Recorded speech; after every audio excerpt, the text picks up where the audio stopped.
All right, folks, we said we'd save a couple minutes for your Twitter questions, and we will. So, Ashley, what's going on in Twitter? Calvin Smith writes, hello, wonderful people at AMC Movie News. Do you think we will ever see a live-action The Jetsons movie like The Flintstones?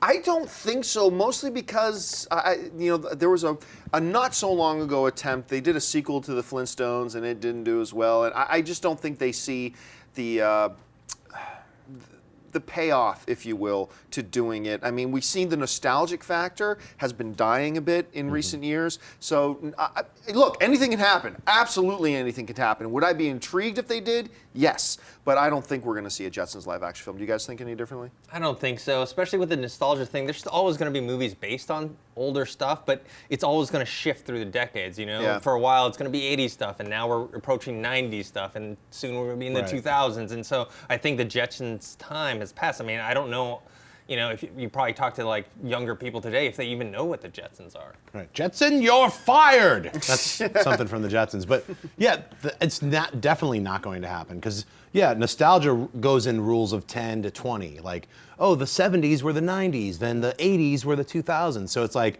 what becomes nostalgia for our youth is like something that's just out of their reach from before they were born.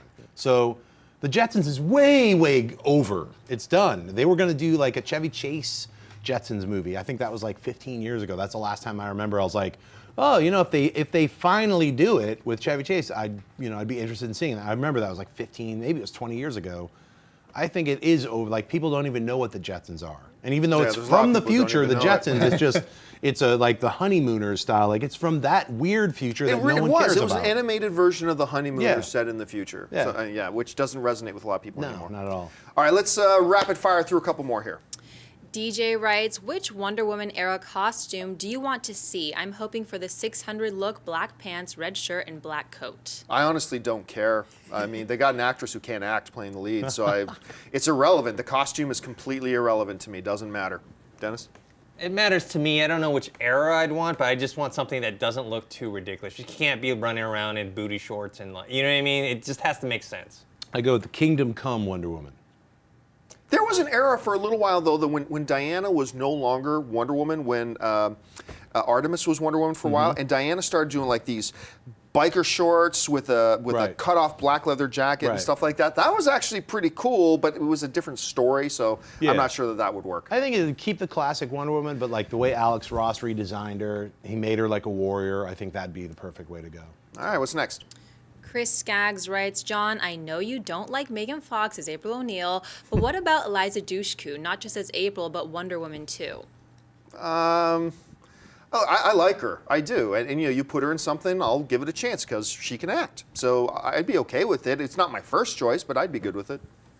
I don't think she fits those roles, either one. Yeah, should wait for another Whedon television show. And put her in that. I think she's a great actress, but yeah, I don't see that. All right, what's next?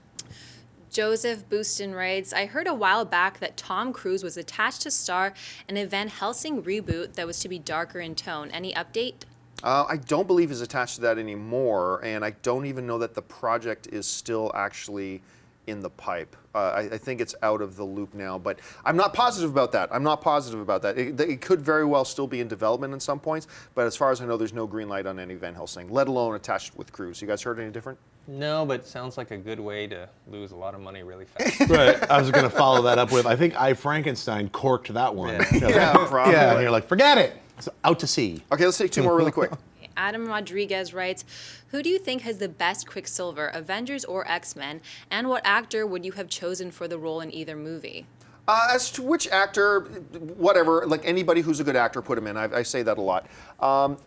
I am less convinced that the Avengers has the better Quicksilver anymore. I'm less convinced of that. Like, after seeing the new trailer of X-Men Days of Future Past and seeing Quicksilver actually in context, it's like, wait a minute, actually, this really makes a lot of sense. And I've seen the Aaron Taylor Johnson Quicksilver outfit now with the lightning bolt on it, and I thought that looked stupid.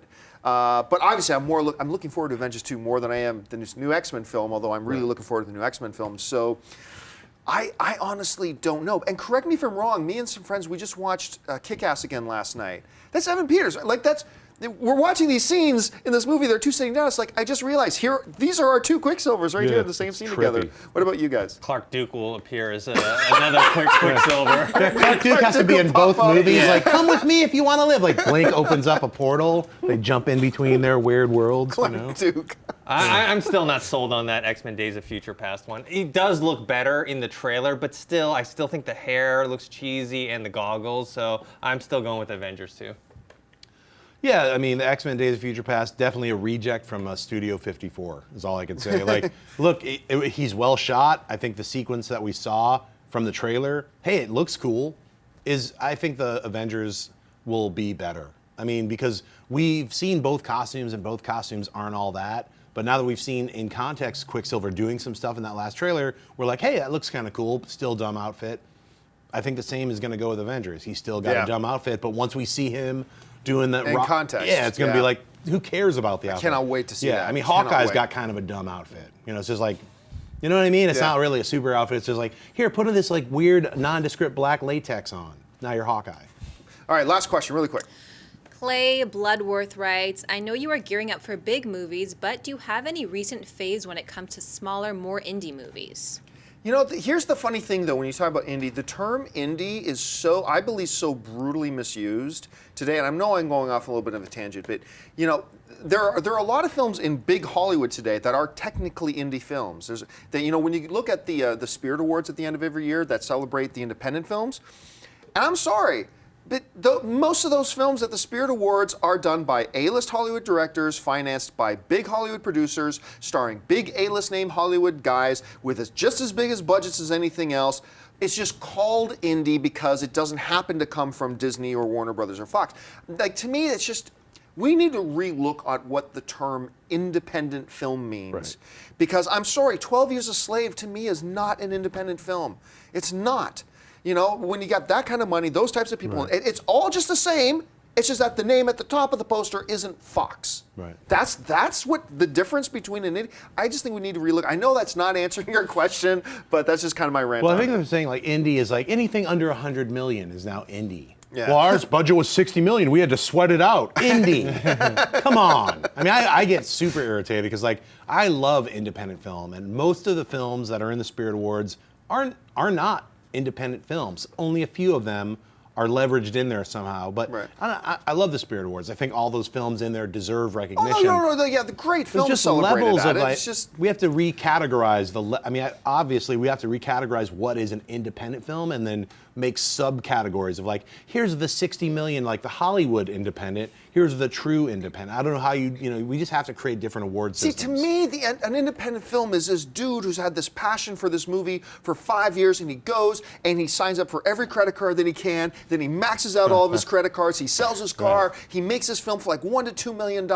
and tells us an amazingly great story with nobody we've ever heard of. Like, that's just, to me, that's what an indie film is. Kevin Smith's first movie, Clerks. Yeah. That's an indie movie. That's an independent film. Dennis, you're also a filmmaker and stuff like that. Like, how do you look at this whole thing about independent film? Well, the thing about independent film is that it got co-opted in the 90s. Because what happened was there was a true independent movement, and there were a lot of movies that were made for very low budgets that they got theatrical limited releases and stuff like that. But then what happened was the big studios realized, oh, this is a popular thing now, and so they started buying up or creating their own studios and Paramount, making these. Was it what's the Paramount? Vantage or Vintage? Or, Vantage, I think. Yeah, it's still a Paramount company, but movies made by it are called independent films. Fox Searchlight and a bunch of other stuff. Because Miramax was at that time the big independent studio, but things have changed, and now what you're talking about, true independent films, it's just hard to see them now. I mean, a lot of the bigger studios are breaking stuff off and creating their smaller independent realm. Where like, hey, we're gonna do this. All these 10 movies are all 500,000. I'm all for that. That's what they did in the 70s. That's how we got Easy Rider. That's how we got a lot of these movies, because the studio system was broken. They were like, we're not making money. We're not breaking through to this younger audience. And they were like, look, instead of spending these $5 million for these films, let's break it up and give it to 10 different filmmakers. And that's what they did. And a whole bunch of films came out of that. And that's what revved cinema back up in the late 60s, all the way through the 70s, before Jaws, before the blockbusters started. Cinema was kind of dying in the 60s. I mean, we weren't alive, but if for film history, we needed that. We needed studios to believe in filmmakers again. So independent film is not an easy task. I'm making an independent documentary. I'm constantly going in and out of money, broke, trying to get money back and forth just to make it the way I want to make it. So it's not an easy thing, and I don't suggest it for people like, hey, become an independent anything. It's not that easy. It's better to have a large company like feeding you constant amounts of cash. That's way easier, and it's a little more pleasing in your lifestyle. But Under the Skin is one that I would suggest for everyone to go see right now, Scarlett Johansson. That's an independent film. I mean, that was one of these films that took this guy 14 years to make. I mean, he made Sexy Beast, and then he made this other film in 2004, and it took, like, I guess, from that 2004 to 2014, and The Raid 2, another amazing independent film, which is out right now. It's a foreign film. Go see it at AMC theaters. I'm telling you, The Raid 2, Dennis, I just saw it. It's It's awesome. incredible. So that's an independent film. Hey everyone, if you like this video, click that thumbs up button and make sure to subscribe to our AMC Movie News YouTube channel. It's free and helps you stay up to date with all the latest movie news, as well as our daily AMC movie talk show. Also, make sure that you follow us on Facebook and Twitter to stay up to date with all of our special promotions, contests, and prize giveaways.